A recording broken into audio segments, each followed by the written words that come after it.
मशरक़ वस्ता में जंग के असरात से बैनुल-अक़वामी मार्केट में तेल की कीमत में बहुत तेज़ी से इजाफा जारी है। अब से कुछ देर पहले तक ब्रेंट ऑयल की कीमत में फ़ी बैरल $23 से ज़्यादा का इजाफा हुआ और वो $113.96 पर देखा गया।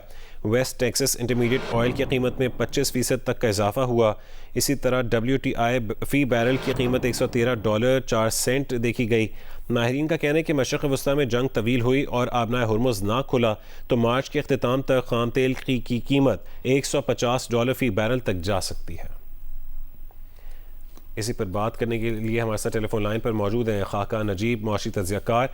खाकान नजीब साहब, सबसे पहले तो पाकिस्तान की अगर बात की जाए तो आलमी और इलाकाई सियासी कशीदगी का पाकिस्तान स्टॉक मार्केट पर असर पड़ता दिखाई दे रहा है। क्या ये गिरावट बैरूनी सरमायाकारों के इनखला की वजह से या फिर मकामी सरमायाकार भी अब मार्केट से निकल रहे हैं? लेकिन there is obviously a lot of uncertainty in the market. एक एनर्जी प्राइस शॉक है जो कि अनप्रेसिडेंटेड है फ्रॉम 1970। ये ऑयल प्राइस का जो शॉक है, फिर सप्लाई डिस्ट्रप्शंस बड़ी मैसिव हैं जो इस वक्त वॉर रिस्क प्रीमियम बिल्ड हो गया है। अगर इस सब को देखें तो एक कमोडिटी का भी स्पाइक जो है, फर्टिलाइजर है, बाकी कमोडिटीज हैं, वो दिखाई दे रहा है। पाकिस्तान की जो मैक्रो स्टेबिलिटी है वो कंपेयर टू अदर कंट्रीज ज्यादा फ्रेजाइल है क्योंकि ये एक IMF की एंगेजमेंट पे बिल्ड है सारी। IMF ने जो इंस्ट्रूमेंट्स यूज किए हैं फिर उस पर डिटेल में बात की जा सकती है। तो फ्लाइट टू सेफ्टी इस वक्त यानी कि सेल नाउ थिंक लेटर जो है वो तो बिल्कुल माइंड्स में क्लियर है। सो ग्लोबल रिस्क ऑफ सेंटिमेंट ने पाकिस्तान की मार्केट में करेक्शन तो पहले से शुरू हुई थी। एक ओवरबॉट मार्केट थी, ओवर लेवरेज मार्केट थी, फॉरेन सेलिंग आ रही थी, वो बढ़ गई है ऑफ कोर्स जब ये सारा कुछ हुआ है। पर इसके साथ साथ what is more important is कि आपने जो स्टेप्स लेने हैं, ये जो टर्म्स ऑफ ट्रेड शॉक आया है, जो एक्सपोर्ट का शॉक आएगा, जो रिमिटेंसेस का शॉक आ सकता है, जो इन्फ्लेशन ऑयल प्राइस की वजह से हिट हो सकती है, इन सब के जो काउंटर मेजर्स हैं वो अगर इस वक्त ले लिए जाएं तो ऑयल इंपोर्टिंग कंट्रीज, अभी मैं 2 कंट्री से बात कर रहा था and you know very clearly I said the following, और मैंने यही पर्चा लिखकर उनको भेजा है, मैं पाकिस्तान के लिए रिपीट कर देता हूं। आपको अपना एक डिमांड मैनेजमेंट फ्रेमवर्क बिल्कुल फौरी तौर पे सामने रख देना चाहिए था डे 2 पे when this happened. What does that mean? That means के वर्क पैटर्न चेंजेस। आप 5 डे वर्क से अगर 4 डे पे चले जाते और 55 रुपए कीमत बढ़ा भी देते और आप अगर आज दफ्तर ना आते और वर्क फ्रॉम होम कर रहे होते तो आप सोचिए कि आपका 5th डे जो है वो इन्वॉल्व भी ना होता। So you would have saved, country would have saved oil and balance of payment would have saved money. This was, you know, a very clear area. Schooling अगर इस हफ्ते बंद कर देते तो आप क्या सोचें? स्प्रिंग वेकेशंस आपने अभी दे दी, आपने कुछ टाइम पीरियड जून से ले लेते, because this is a very very big exogenous shock जिसको एडजस्ट करने के जो मेजर्स हैं वो कंट्रीज को फौरी तौर पे ले लेने चाहिए। फिर मोबिलिटी मैनेजमेंट, जैसे ही 55 रुपए बढ़ाई थी, अगर आप एडजस्ट कर देते फ्यूल अलाउंसेस तो लोग प्राइवेट सेक्टर में भी पब्लिक सेक्टर में भी अपनी नॉन एसेंशियल ट्रैवल को कर्टेल कर देते, ऑफिशियल यूज ऑफ व्हीकल्स को एकदम कम कर देते, क्योंकि ये नॉर्मल कोर्स ऑफ बिजनेस पे आप रह नहीं सकते थे। पाकिस्तान ने एक एनर्जी कंजर्वेशन फ्रेमवर्क जिसमें प्रोटोकॉल्स बड़े क्लियरली सेट किए थे कोविड में। Pakistan was a star in the world when we did this and you know लोग तारीफ करते थे हमारी। फैक्ट्रीज पे, पब्लिक बिल्डिंग्स पे, शाहराहों पे, मतलब एक आसान सी मिसाल देता हूं कि अगर 10 स्ट्रीट लाइट्स हैं तो आप 5 पे चले जाते। ये मैं क्यों कहता हूं? जब आप रात को रैंप अप करते हैं अपने एनर्जी को, क्यों रैंप अप करते हैं? पीक डिमांड आती है, पूरे पाकिस्तान में बत्तियां जलती हैं, अब तो फैन जलना शुरू हो गए हैं, तो आप फॉसिल फ्यूल्स बर्न कर रहे होते हैं।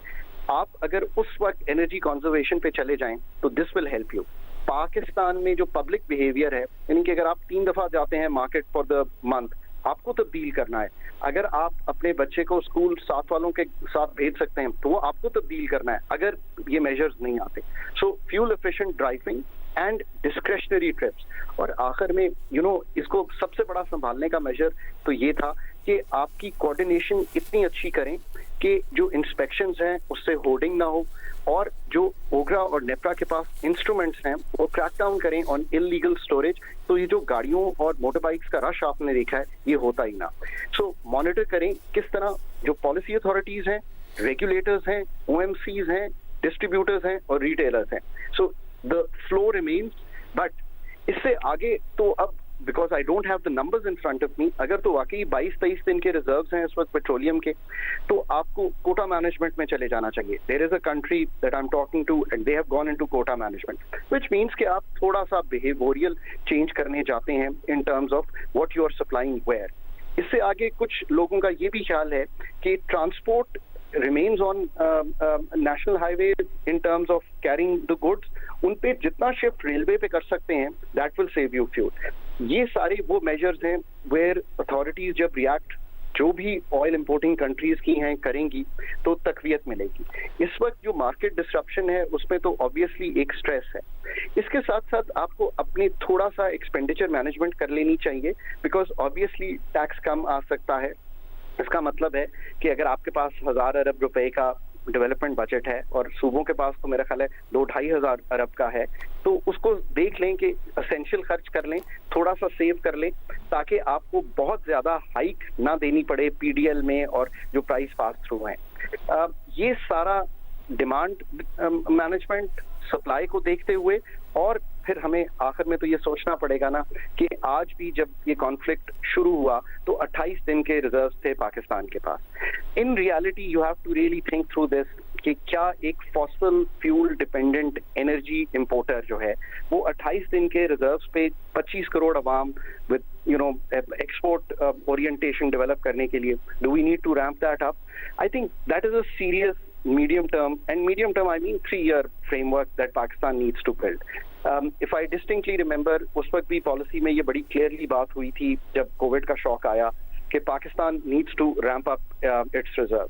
पर आज कोविड के कई साल बाद जब हम बात करें, और आखिर में मैं ये कहूँगा कि पाकिस्तान को ये सबसे बड़ा जो लेसन है वो ये है कि energy security and food security जो है उसको इंश्योर करने के लिए, जो जिसको मैं कहता हूँ जस्ट एनर्जी ट्रांजिशन, ये एक टेक्निकल टर्म है कि एफिशिएंटली पानी 60,000 मेगावाट की कैपेसिटी है मुल्क में, बिजली उससे प्रोड्यूस करें और खेतों के लिए पॉन्डिंग करें. नंबर 2, कोल, सूरज और हवा. अगले 5 साल में ये तब्दीली कैसे हम देखेंगे? I think that's Pakistan future. ठीक है, आप साथ ही रहेगा. खाकान नजीब साहब हमें इस वक्त ज्वाइन किया है सना तौफीक साहबा, head of research Arif Habib securities की. सना तौफीक साहबा, जिस तरह कि आपने सुना जो खाकान नजीब साहब भी कह रहे थे, अब प्रोजेक्शंस क्या हैं, मार्केट कहाँ तक जा सकती है और उससे निपटने के लिए क्या इकदाम किए गए हैं? इस सूरत हाल में क्या आम सरमायाकारों को हिकमत अमली अपनानी चाहिए या फिर मार्केट से निकलना या तवील मुद्दती सरमायाकारी जारी रखनी चाहिए? जी अच्छा, सबसे पहले बिल्कुल जिस तरह खाकान साहब ने बताया, आई थिंक काफ़ी अच्छा उन्होंने डिटेल बताया, प्लान बताया कि how to conserve energy at this point in time.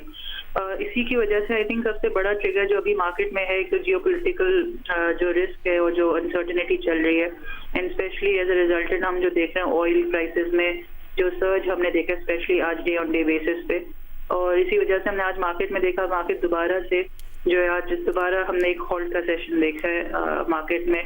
अब नाउ गोइंग फॉरवर्ड देखें मार्केट में इस वक्त डेफिनेटली एक पैनिक तो है और समझ भी आती बनता भी है, बट हमेशा हम यही कहते हैं जो भी एक फंडामेंटल इन्वेस्टर है जो कि फंडामेंटल्स को देख के स्टडी करके और समझ के मार्केट में इन्वेस्ट करता है फॉर लॉन्ग टर्म, उसके लिए अभी भी हम यही कहेंगे कि मार्केट में जो है फंडामेंटल्स अपनी जगह है.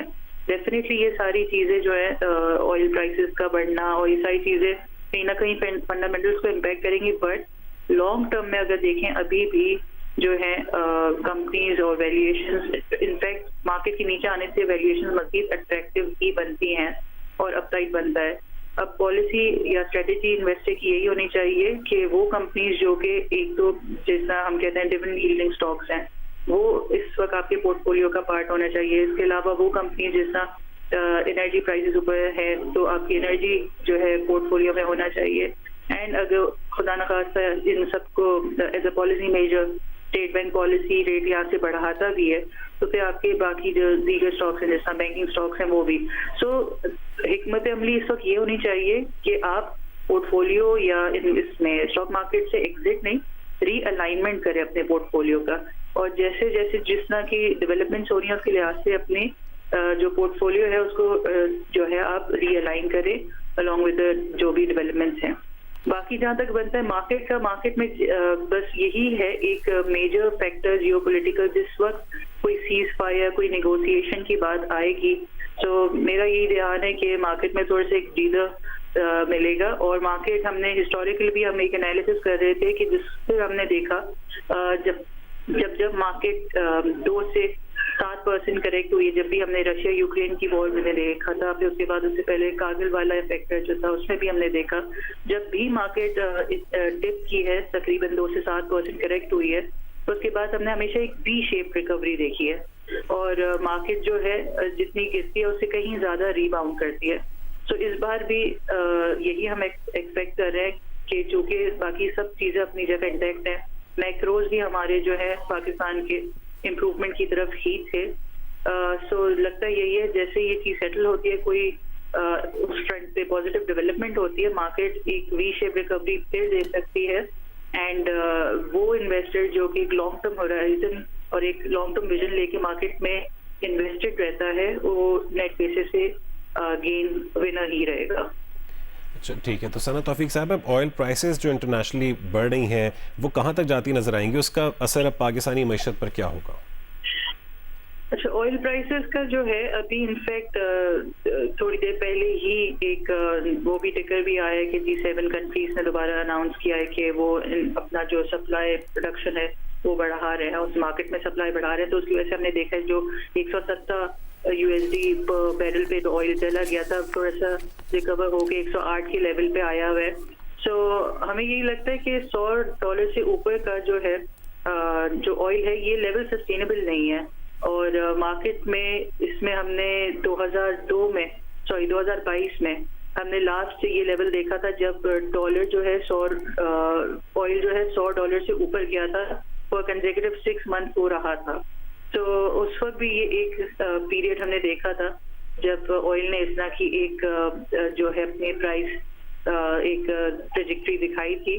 सो लगता यही है कि वंस कोई चीजें डेवलपमेंट होती हैं तो ऑयल रिकवर भी करेगा, जितना अभी मैंने बताया एक न्यूज आती है और ऑयल 117 से कम होके 108 के लेवल पे आता है।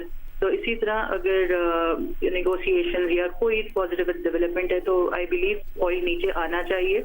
एंड उसका जो हम इम्पैक्ट देख रहे हैं, देखिए सिंपल सा अगर हम एक बात करें जो इन्फ्लेशन की हम बात करते हैं, इन्फ्लेशन में मुल्क की इन्फ्लेशन में हर $10 से अगर आपका ऑयल बढ़ता है तो एस्टिमेट के मुताबिक आपकी जो इन्फ्लेशन के नंबर्स हैं उसमें तकरीबन 0.5% तक जो है इन्फ्लेशन में एनुअलाइज बेसिस पे इजाफा होता है। ये तो सिर्फ डायरेक्ट इम्पैक्ट वो है जो कि हम दूसरे जो अशिया हैं उसमें एक इम्पैक्ट देखते हैं। जैसा ओवर द वीकेंड बात आ रही थी कि दूध की कीमत में भी इजाफे की बात आ रही है, और इसी तरह से बाकी भी जाहिर सी बात है जो है इम्पैक्ट एक रिपल इफेक्ट हम देखते हैं इकोनॉमी में।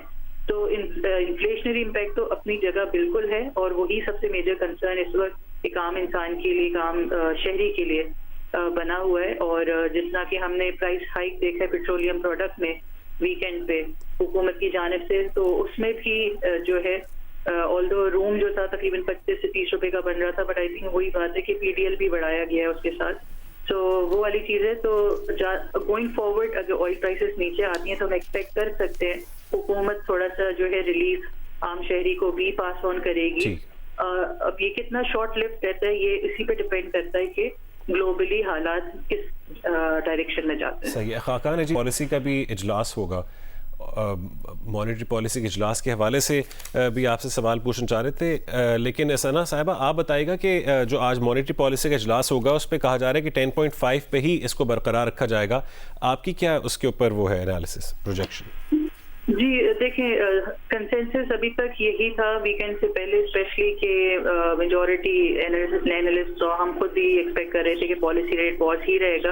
अब के ओवर द वीकेंड जो डेवलपमेंट्स हुई हैं तो थोड़ा सा टिल्ट कुछ एनालिस्ट का मार्केट टेस्ट में गया है कि हाइक भी एक्सपेक्ट कर सकते हैं, बट आई थिंक थोड़ा सा आज की पॉलिसी में स्पेशली स्टेट बैंक को वेट एंड सी का अप्रोच, एक कॉशियस अप्रोच रखनी चाहिए, क्योंकि ये बहुत ही एक जो है डेवलपमेंट है अभी इवॉल्विंग है, अभी चीजें सेटल नहीं हुई हुई। सो आई थिंक स्टेट बैंक हमेशा जो है एक बड़ी कॉशियस अप्रोच रखते हुए, एंड स्पेशली आई थिंक सबसे इम्पोर्टेंट चीज ये देखने वाली है, ये जो सारे शॉक्स हैं सप्लाई शॉक्स हैं और इंटरेस्ट रेट का यहाँ अचानक से फौरन बढ़ा देना, आई थिंक वो डिमांड को ऑलरेडी जो हमारी एक सप्रेस डिमांड है जिसको हम कहते हैं कि अभी स्टार्ट ही हुआ था, इलेक्शन के नंबर्स इंप्रूव होना शुरू हुए हैं और उसके साथ आपकी जीडीपी की ग्रोथ मॉडरेट अभी 3.7% पे आई है। तो आई थिंक यहाँ से अगर रेट हम हाइक कर देंगे तो मजीद एक इकोनॉमी को मजीद डिमांड को प्रेशर में लाने वाली बात हो जाएगी।